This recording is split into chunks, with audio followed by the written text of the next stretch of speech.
Bonjour, je m'appelle Guiré Mahé, bienvenue dans mon univers.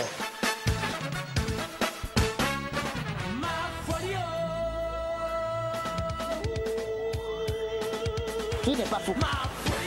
Sur cette terre-là, qui n'est pas fou? Au contraire, il faut être fou. Pour pouvoir faire quelque chose, il faut être fou. La folie est parfois une bonne maladie. On ne se décrit pas soi-même, mais ceux qui vivent avec moi savent comment je suis. Ceux qui ont travaillé dans la fonction publique avec moi, à l'hôpital psychiatrique de Benjerville, savent comment je suis. En tout cas, je pense que je suis quelqu'un d'optimiste, enfant adopté, dans une famille de pères blancs, de mères blancs et de frères et sœurs blancs, n'est-ce pas? Et dans un environnement de blancs. Et à un moment donné, je me suis posé la question quand même de savoir d'où je viens. Et j'ai décidé, n'est-ce pas, de revenir dans ce pays que je ne connaissais pas. Donc quand j'ai dit à ma mère un jour que je voulais revenir en Afrique, elle a failli faire un choc. Néanmoins, il se trouve qu'en 70, j'ai découvert que ma mère existait avec mes frères et sœurs. Et quelques années plus tard, c'est-à-dire en 75, j'ai décidé de revenir vers ma mère, vivre un peu avec elle. Effectivement, quand je suis arrivé, quelques années après, ma mère a disparu. Il n'y a rien dans ma vie qui ne soit de l'art. J'ai été paysan, j'ai cultivé du manioc, des tomates, des aubergines. En Suisse, j'ai appris à traire les vaches. Toute ma vie tourne autour de l'art. Et si c'est ça, la folie, c'est une belle folie. Et je continuerai à accepter que Dieu me donne cette folie-là.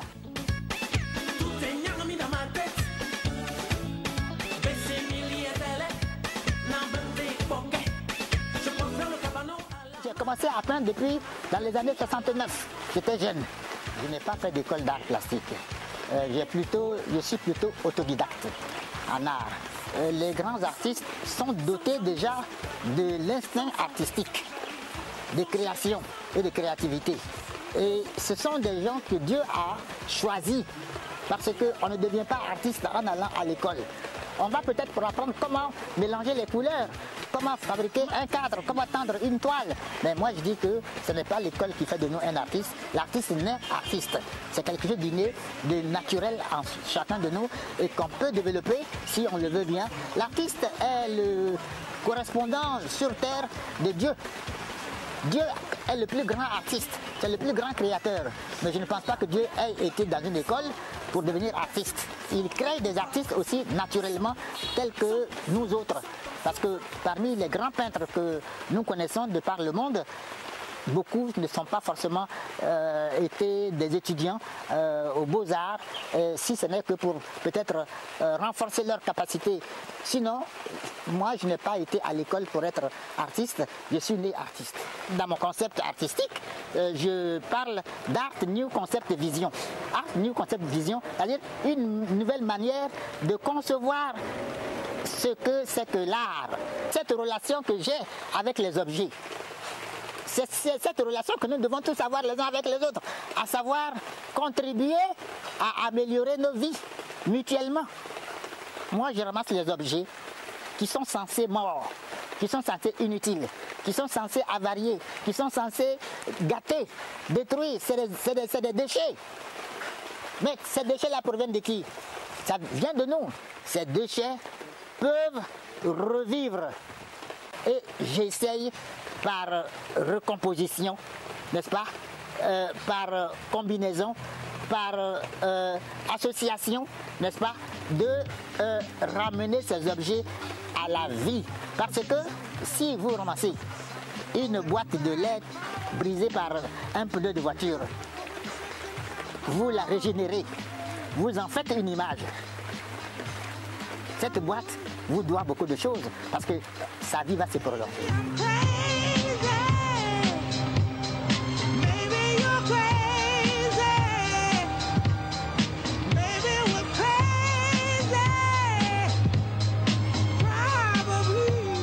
Je vous ai dit, je suis autodidacte. J'ai fait une école de commerce. Donc je connais l'administration, je connais l'économie, je connais les banques, je connais la poste, je connais la comptabilité. Je suis éducateur spécialisé Donc je suis psychologue quelque part. Et je suis spécialiste en psychiatrie, dans l'encadrement des malades mentaux. Et je fais de la psychothérapie à domicile. J'aide les gens, je les encadre, je les mets sur les rails tant bien que mal, selon mes capacités. Eh bien, tout cela, c'est de l'art. L'art d'abord naît de la culture, n'est-ce pas? La culture, c'est l'identifiant de notre civilisation. Quand on dit quelqu'un est civilisé, ça veut dire qu'il appartient à une culture. Cette culture règle sa vie, son comportement, n'est-ce pas, règle son existence, n'est-ce pas?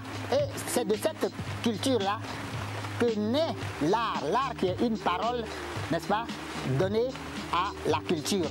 La culture n'existe pas, n'est-ce pas, sans produire de l'art. L'art, c'est un moyen de parler, de communiquer avec les autres. Là, ce n'est pas une vue de l'esprit, c'est une réalité que Dieu a donnée à certaines personnes et pour s'en servir comme outil de vie au bénéfice de toute la société.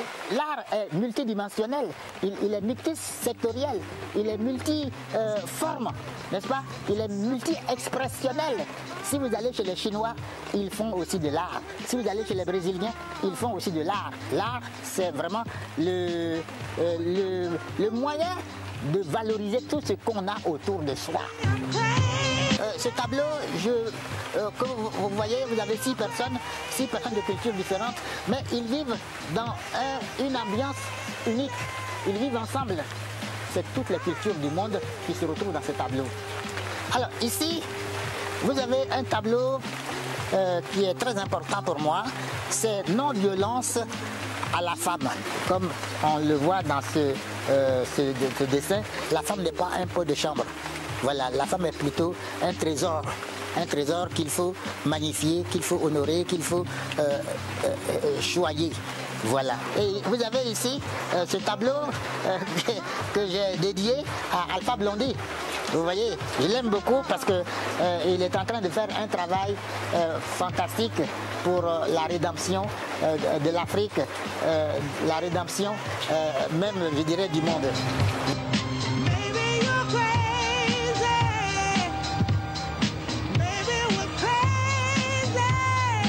Il faut être audacieux.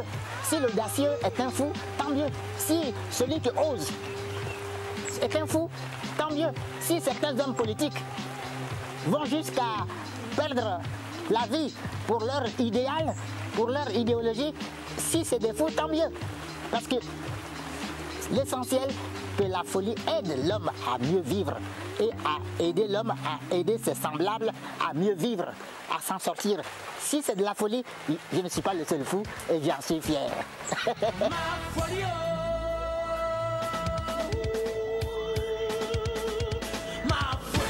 Ma dernière distinction était l'officier, d'être élevé au rang d'officier dans l'ordre du mérite culturel. C'est vrai que le ministère de la Culture, je ne sais pas si c'est par manque de budget, manque de moyens, ou je ne sais quoi, mais est un peu timide. Vis-à-vis de ce qu'il devait faire comme action au profit des artistes d'une façon générale. Voilà, nous sommes effectivement un peu en souffrance dans ce sens-là. Je souhaite que le ministre sache que nous sommes ses enfants et que nous avons besoin, n'est-ce pas, de lui, et que s'il a déjà fait beaucoup, il doit en faire davantage. Sans chéri, sans maladie, je suis devant.